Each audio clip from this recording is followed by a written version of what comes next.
Hello and welcome to my workshop.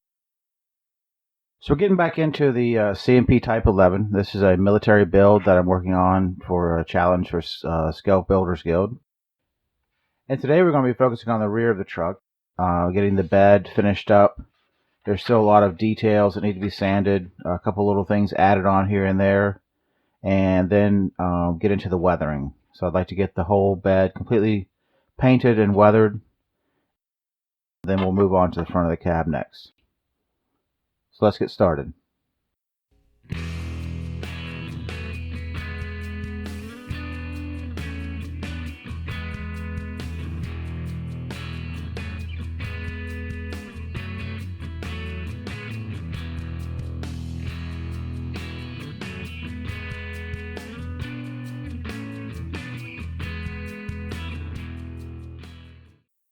Okay, so I was able to finish up all the details I wanted on the bed.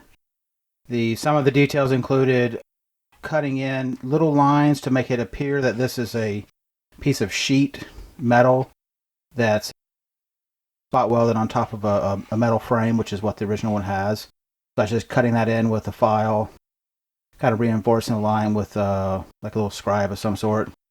Adding in some fake hinges in the rear, a little small screw. Also a latch for the tailgate. So the idea is the inner latch will be attached to the tailgate and the outer will be attached to the body. Eventually I'll have a chain that'll fall down and go through the hole like it's holding this together. And then there's just some general sanding, cleaning up,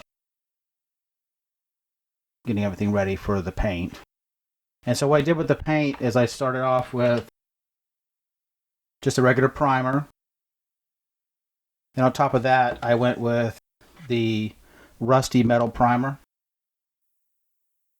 So next thing I put on would be hairspray. So what that does is it gives a layer that's soluble in water. And so you'll take and place this on top, and you'll come back with another layer on top of that, which is a different color, kind of simulate rust.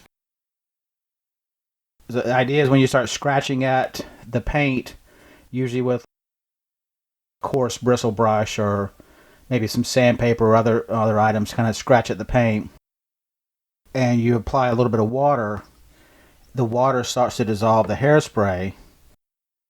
The paint that's underneath will start to show up because this paint won't be able to stick to that as it starts to dissolve. And so what that is a chipping effect. So what I ended up doing was this color, hairspray, this color, hairspray, a little bit of a darker green, and a little bit of lighter green. That's the plan. Never done this before, so I'm hoping that this will work as well as it does what I've seen other people on YouTube. So I guess the only way we'll find out is to get started. So let's get to that.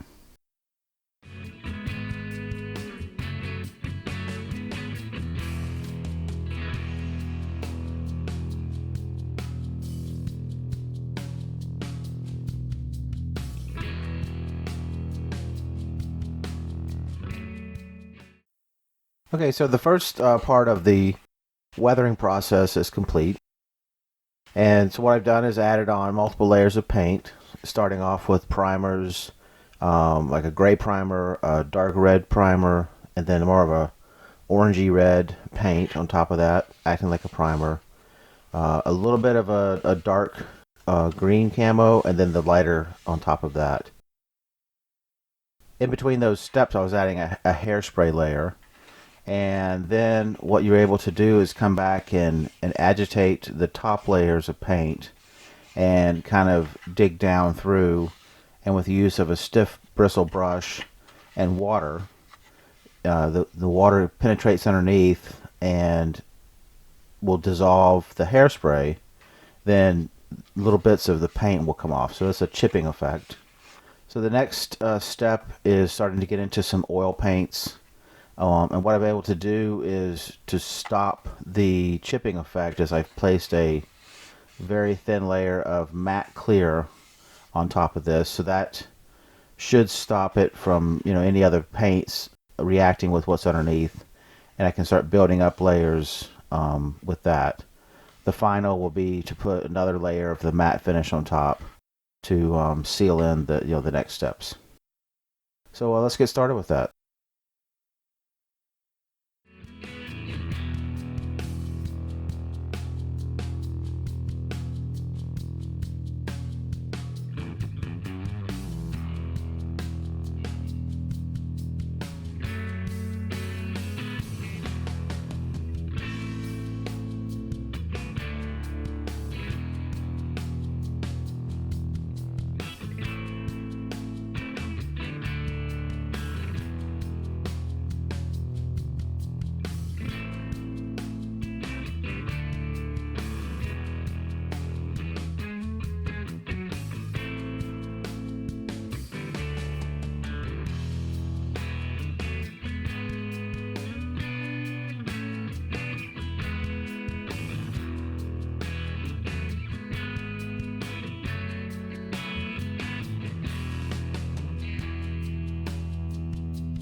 I'm working with these Wilder weathering oils, and the first thing you have to do is to get some of the liquid out of it.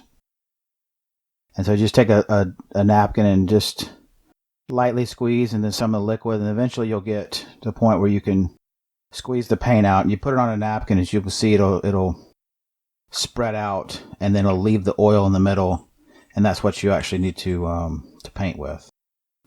So it's a lot of seemingly strange colors for what this is, but I watched a video on weathering, and this is what they recommended, is to use these colors and in a series of dots. And as crazy as that is sounding, but it should turn out okay. So you just get a little bit of the blue on, and you just kind of haphazardly, randomly put dots, little small dots, all over the side.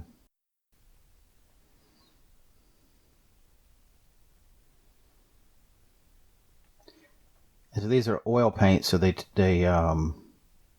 not like a water-based paint where it's going to dry up really quickly.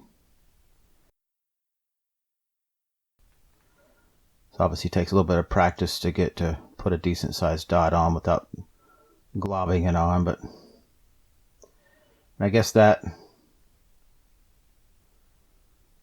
probably be due for, well, that's a giant one. But so anyway, got those color dots on.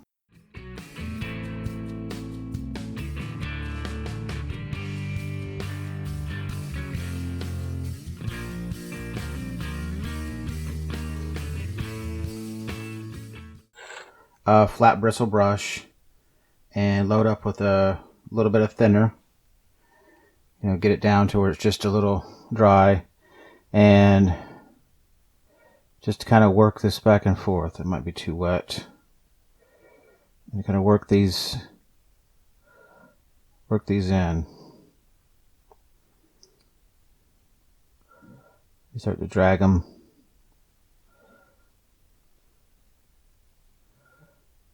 And it supposedly adds depth, color, and when it dries, we'll see.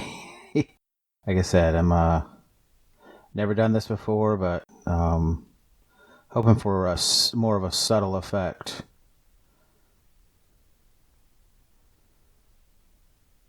I think it just kind of represents the fact that not all dirt's the same colors. Not all dirt is just dirt color. It's all kinds of colors. So, all right. So I was able to finish up all of the weathering that I was wanting to get done on the rear.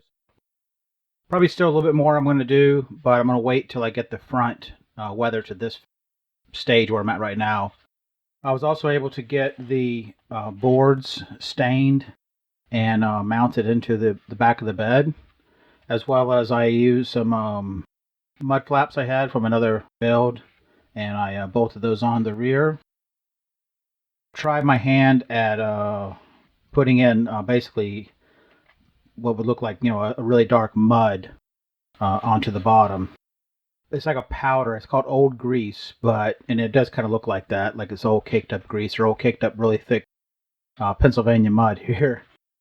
It's a powder you mix in with a thinner, and you kind of cake it on here and there, like in the crevices where it would collect. And then I take a bristle brush and I just splattered it on, like it would come off the tires.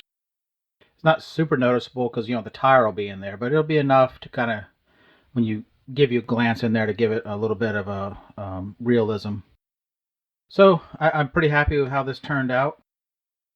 Like I said, the next thing I need to work on is getting the cab finished up. But I think for the rear, we're in a pretty good spot right now. So until then, we'll see you in the rocks.